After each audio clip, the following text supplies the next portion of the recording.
first graders, and welcome to my home. Today, your science job is going to be to do an investigation in your home.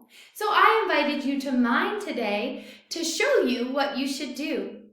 We have two things we are looking at today, boys and girls. We are going to take a closer look at what it means to dissolve when a solid mixes completely with a liquid, and what it means to mix solids. So, I was just preparing a snack for this evening. One of my snacks will mix, and one of my snacks will dissolve. Let's take a look. So here I have some different types of nuts. I have some almonds, some cashews, and some hazelnuts. And I would like to have all of these for my snack.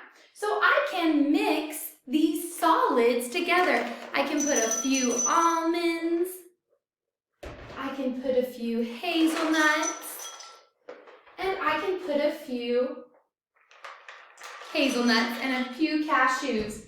So boys and girls, now that I have mixed all of these nuts together, I'm going to give them a nice stir.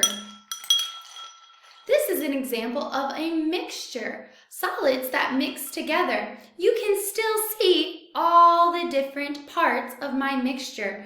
These solids have not lost any of their properties. They remain the same.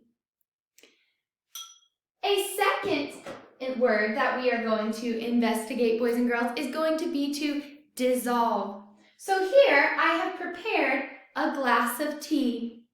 I've prepared a glass of tea for myself, but boys and girls, it's a little bitter. I need to add some sugar.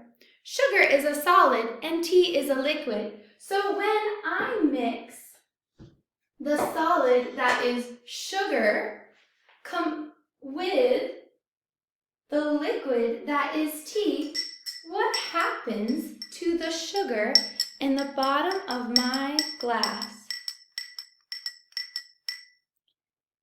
It mixes in completely. The sugar dissolves in the tea. So those are two examples that I can find at my home.